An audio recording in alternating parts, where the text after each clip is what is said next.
Good morning, everybody. I welcome you all back. Today we are doing the concluding part, that is part 4 of pollution. As I already told you, pollution is very important through competitive exams. And yesterday I launched the mock test. Lot of your colleagues are asking how to register. That's why I am telling today, no need to register, just subscribe to my channel.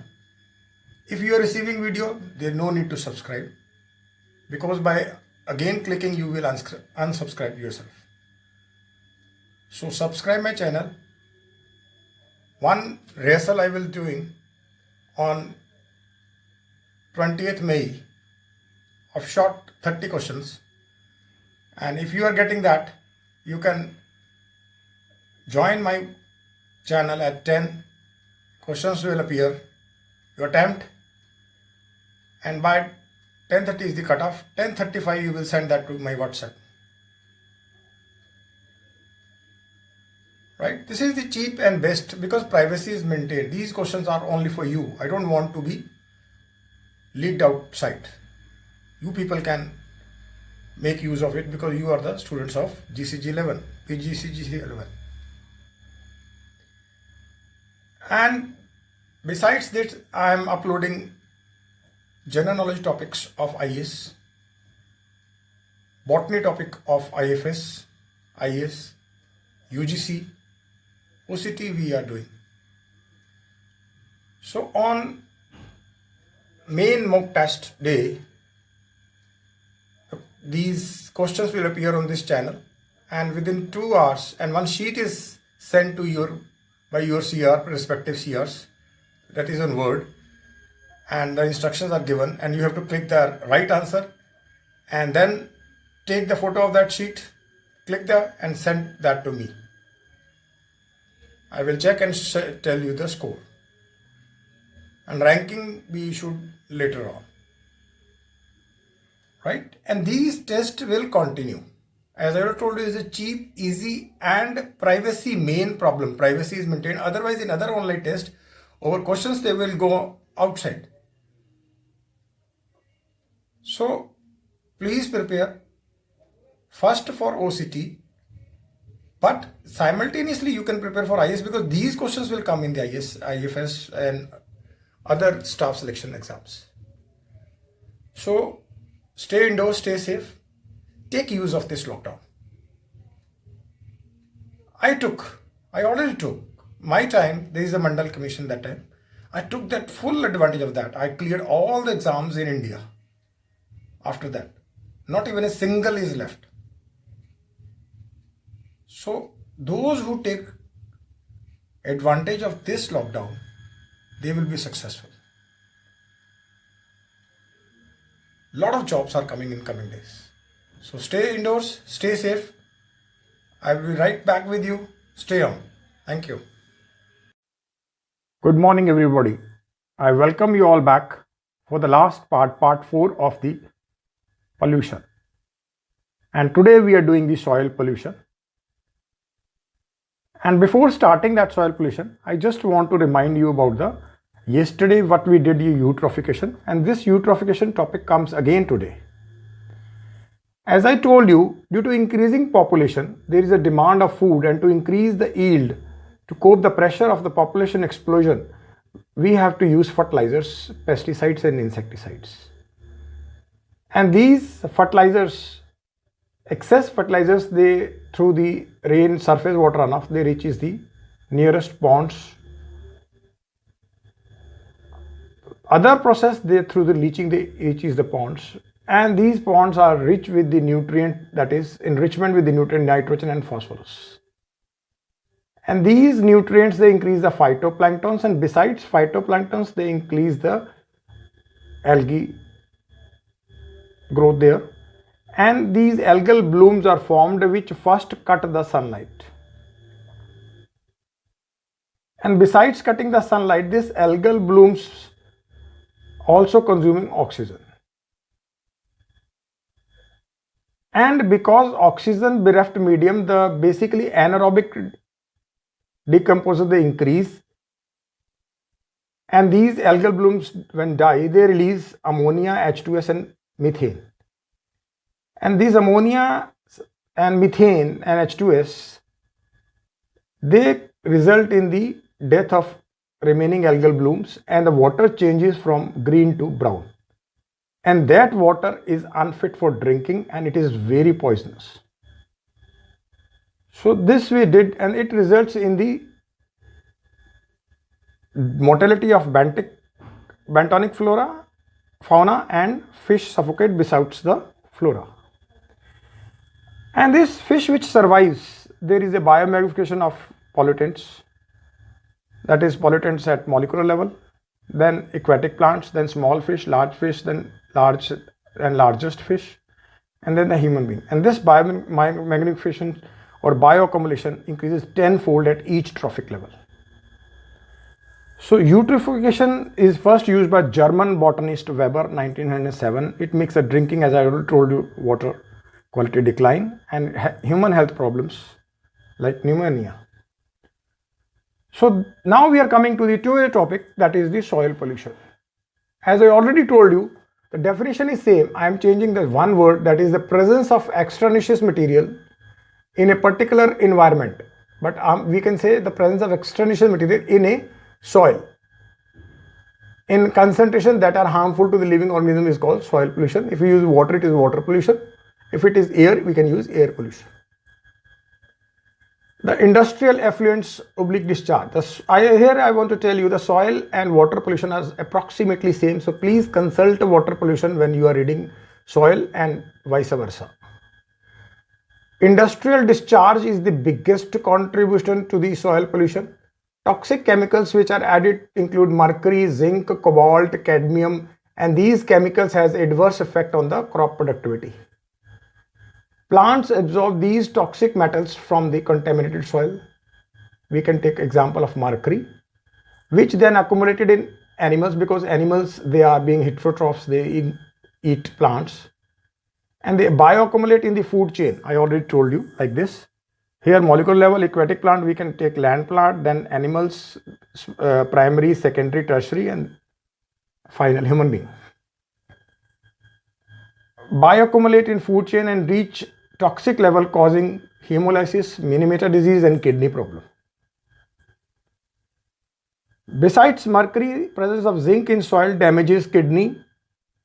Cadmium results in liver damage.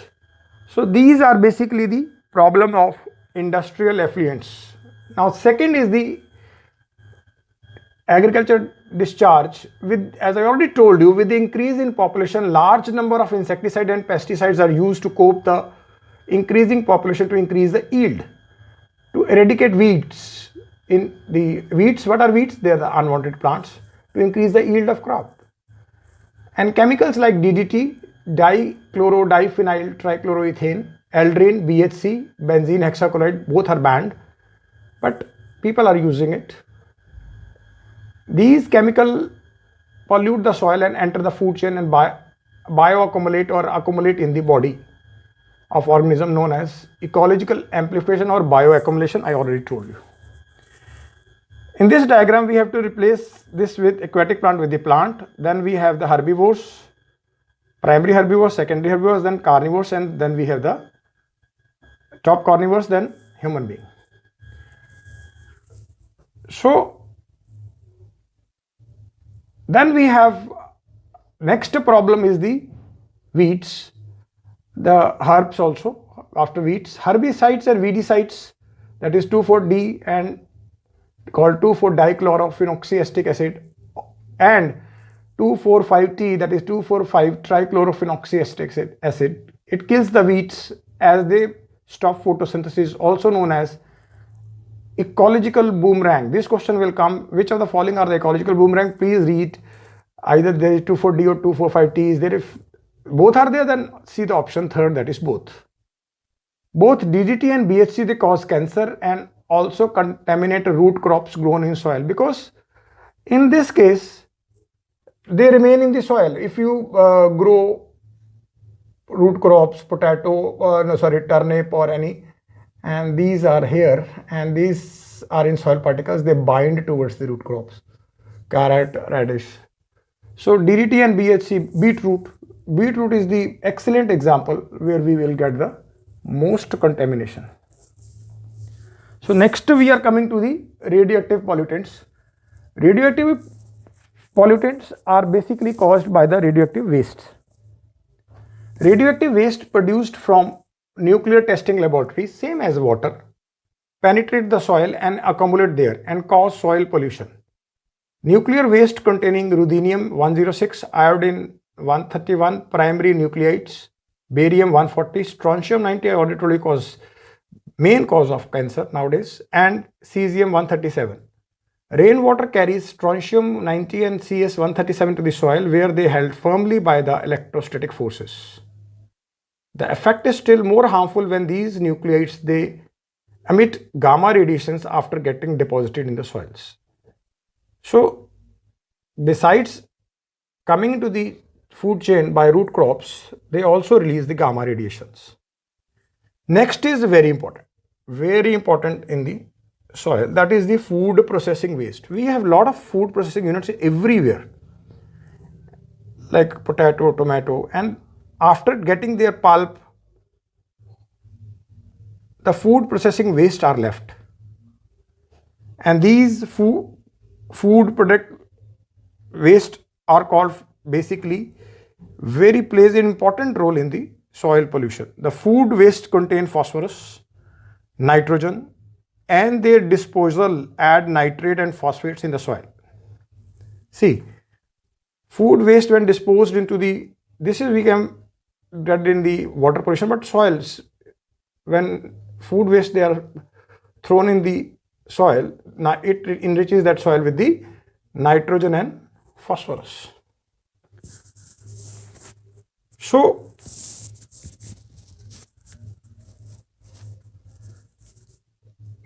add nitrates and phosphates in the soil.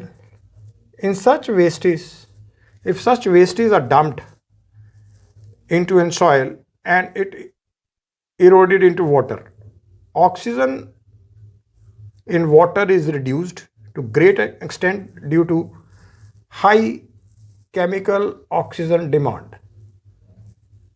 Nitrogen and phosphorus contain a wastage which cause eutrophication in water bodies, and this results in excessive growth of phytoplanktons and other aquatic organisms besides algal blooms. Here one term comes COD. So now we have two terms, that is BOD we used in the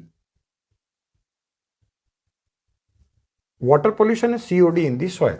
If difference comes, BOD is the biological oxygen demand, which is tell the pollution, the biological organisms present. COD is the chemical oxygen demand with the organic matter if present in the soil, which is used for breaking that. So BOD is always less, but COD is more. BOD is around 4 to 5 and COD may be more than 250 ppm. So now we are coming to the next, that is the fertilizers. As I already told you, due to the increase in population, the use of fertilizer is excessive and it results in the critical pollution problems. The fertilizers add nitrogen, potassium, phosphorus to the soil, which cause eutrophication. Fertilizers are retained by crop, but some nitrates are washed out with the flow of irrigated water or rainwater to some underlying water areas, and from there to the ponds, lakes and river, and result in eutrophication. We did in lot detail. Suppose this is fertilizers and these nitrates and phosphates, they will surface runoff from the rain reaches to the ponds, and what they did, algal bloom cut off light, algal blooms, they are taking the oxygen, making the medium bereft of oxygen, and then these result in oxygen deficient atmosphere and anaerobic decomposer increases, and these anaerobic decomposers release ammonia and methane, which result in the death of the algal bloom, and the water color changes from green to brown and unfit for the drinking. So this is the eutrophication, right? So now then we have come to the next, that is very important, mining and industrial waste. Mining is very prominent nowadays. During surface mining, soil damage occurs as vegetation be removed, and it leads to the loss of fertile soil, that is soil erosion. Nowadays, there is a fashion of making tunnels. So mining in forest and hilly areas, they affect vegetation and tribal people and results in ecological damage, biodiversity, and results in the global warming. Because trees, as I already told you, they are sink to the oxygen, and as trees, they decrease in number, the carbon dioxide concentration increases, and carbon dioxide is the main GHG, the greenhouse global gases, which account for 55% of GHGs. And besides global warming, it also occurs acid rain. So industrial wastes are discharged from pulp and paper mills, oil refineries, sugar factories, produces waste of organic compounds or inorganic complexes, which change chemical as well as biological properties of soil. Besides that, there are furnaces of atomic, electric and thermal power plants. They produce an unburnt, very important, brownish black substance known as fly ash. This is very important, fly ash, which is left, if left uncovered, turns to huge mounds of solid waste like this, huge mound of solid waste. Example I will tell you, in Jamshedpur, India, near industrial complex, that is Telco and Tisco, there is a large, huge mound of this fly ash. But nowadays that fly ash problem is tackled to bit. But fly ash, what it did is it disturbed the salt balance. If it is accumulated here, and the leachates will come and the salt balance is increased, and instead of osmosis, that is water going above, it is reverse osmosis will occur and water will come down from the plant and plant will die. And besides that, it increases the minerals there and decreases the fertility of soil. So now we are coming to the control of soil pollution. So control of soil pollution, first is the pyrolysis. This is very important. It comes from the pyrolysis word, comes from the Greek word. Pyro means fire and lysis means basically it's separating. It is a thermo means temperature chemical treatment, which decompose the organic materials at high temperature of 400 to 16. In some books it is written up to the 1700 degrees centigrade. That is also right, no issue, but I am giving the precise temperature.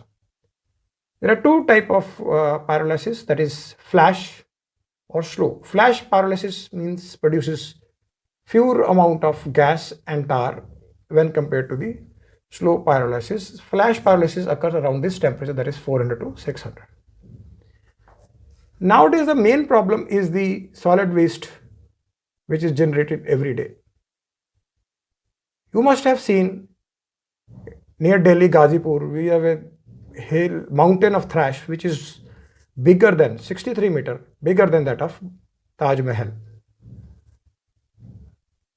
Recently, a new technique called windrow composting and an aerobic decomposition of solid waste into compost is introduced. We are doing that in our college also. And compost which is produced from those in our college waste, we are using in the plants. And you know, we won twice Rose Festival prize in best maintained college. As dumping of waste in the landfill, I just told you, Ghazipur produces greenhouse gases. There is a fire like carbon dioxide, methane, fire also, which releases poisonous gases, and breeding ground for mosquitoes, which result in cholera, plague, dengue. So windrow composting is the best technique through which we use the solid waste generated into the beneficial compost for raising the plants. Then we are coming to the recycling. Regeneration of resource by recycling is the another option to control the soil pollution. Regeneration of resources by recycling, that is treatment of waste, I already told you, windrow composting or composting. Recycling of plastics, glass, and it reduces pressure on forest. As I already told you, fly ash, nowadays fly ash is controlled which is released from coal power station, are used to make bricks and cement. So now the fly ash problem is tackled somehow because we are making bricks of it. So now we are coming to the soil pollution. I already explained heavy metals, they cause 31%. Hydrocarbons which are released from automobiles, the maximum 42. Heavy metals we have mercury, cadmium, chromium, strontium is the nuclear. Then these mineral oil cause 20%. What is mineral oil? I already told you. These are oil tanks or oil ships which are moving in the sea. They're either because of fatal accident or from oil tanks there is seepage into the soil, and this is the oil. Industries releases in our rivers heavy metals. I already explained mercury, cadmium, right? Chromium, copper, lot of there. Then over from fields we have the fertilizers, and fertilizers they enrich first the soil, we call eutrophication, then they move towards the aquifers, that is water, ponds, and it causes the eutrophication there. Then we have factories with the chimneys, and this from factories these volatile organic compounds are released. Different factories, we have paint factories, dyeing factories where dye work will occur, glass factories, and these volatile organic compounds, they moving through the soil move to the aquifers and ultimately to the impermeable layer, and from there the water table, the water is coming up as to fertilize these crops, and this way from crops they are reaching to the human beings. So it is coming in our food chain, and then it is doing bioaccumulation or biomagnification. So these are the basically the pollution in soil. So then if it is coming into water bodies in form of sediments or eutrophication, this is the oligotrophic stage. So these are the basically 3 stages we have. So I remember when I was reading that, OMG, oh my God. So oligotrophic stage, and then sediments will come, or it results in the mesotrophic stage. Here the sediments will basically take the base and the water level decreases. See here the water level here, and this decrease. And last OMGG, but your brain will autocorrect and this G will change into the GH, left one, then E, and this is the eutrophic. I am telling you this because in IAS and in the other question it will come which of option is right. Oligo, meso, U, oligo, U, meso, meso, U, oligo. So you have to be very much particular how it works. Then is the sediments increases, and see the water level decreases, and it is a very less space for these fishes, and this is called eutrophic stage. So this I finishes the soil pollution, and I already told you eutrophication is the main thrust in the soil and water pollution, and besides the hydrocarbon, heavy metals, they play important role. And hydrocarbons, these are the organic compounds which are released from the factories on automobiles. They reach to the impermeable layer, passing through the soil and aquifers. See, they're passing through the soil to the aquifers and reaching to the impermeable layer. Fertilizers also, they reach from soil to aquifers. Aquifers, they will cause sediments, and either they will cause the eutrophication. See, I already told you fertilizers, one goes through the surface runoff and other goes through the leaching.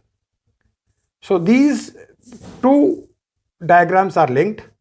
If you get soil, you have to draw this diagram. If you get water, you have to draw this diagram. Another diagram you have to draw is this one.